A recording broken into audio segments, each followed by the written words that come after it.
ሳይንቲስቶች የደበቋቸው አራቱ የዓለማችን አስደንጋጭ ሚስጥሮች።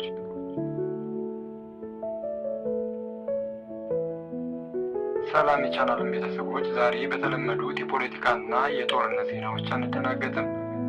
ይልቁኑ ዋና ዋናዎቹ ሚዲያዎች ትኩረት ያልሰጧቸውን ነገር ግን የሰው ልጅን ታሪክ ሙሉ በሙሉ ሊቀይሩ የሚችሉ አራት እጅግ አስገራሚና አስደንጋጭ የዚህ ሳምንት ሰበር ዜናዎችን ይዘንላችሁ ቀርበናል።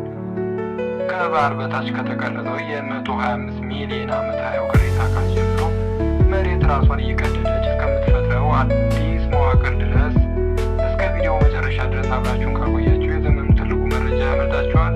ዝግጁ ከሆናችሁ ቪዲዮ ላይ ከማድረግ ጀምሩ።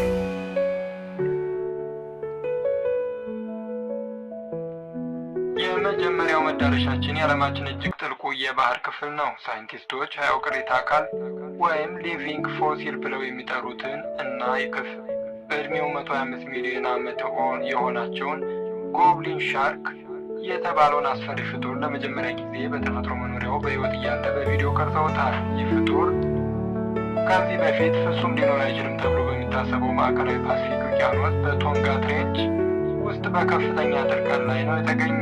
ይህ አሳ ከዚህ በፊት ከሚታወቀው ጥልቀት በላይ በ700 ሜትር ጭምር ዘልቆ በመግባት አዲስ የዓለምን የጥልቀት ሪከርድ ሰብሯል።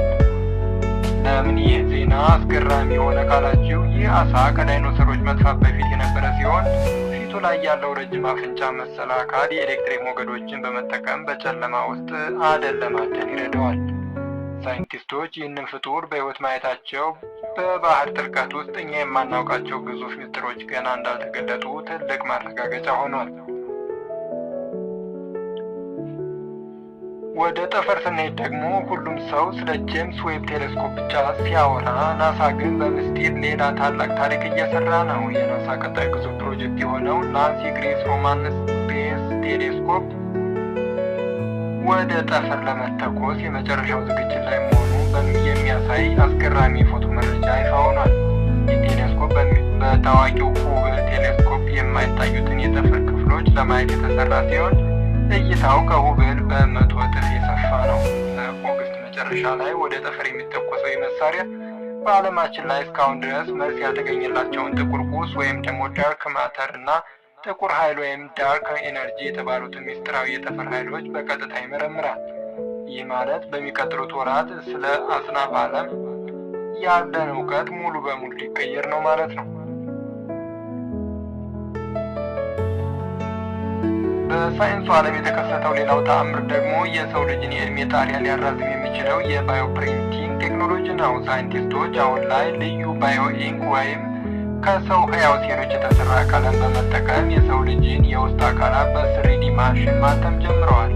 ከዚህ በፊት ማሽኖች በሚያትሙበት ጊዜ የሚፈጠሩ ስህተቶችን ለማስወገድ አልተቻለም ነበር። ነገር ግን አሁን በኤምአይቲ ሳይንቲስቶች የተሰራው አዲስ አርቲፊሻል ኢንተሊጀንስ ማሽኑ በሚያትምበት ሰከንድ ውስጥ ስህተቶችን ራሱ እያረመ ፍጹም የሆነ የሰው አካል እንዲሰራ አድርጎታል። ይህ ማለት በሚቀጥሉ ጥቂት ዓመታት በሽታ የተጎዳን የሰው አካል ሙሉ በሙሉ በላብራቶሪ በተመረጠ አዲስ አካል መቀየር ይቻላል ማለት ነው። የኩላሊት ወይም የልብን ንቅለ ተከላ ጠባቂዎችን ታሪክ የሚቀይር ድንቅ ግኝት ነው።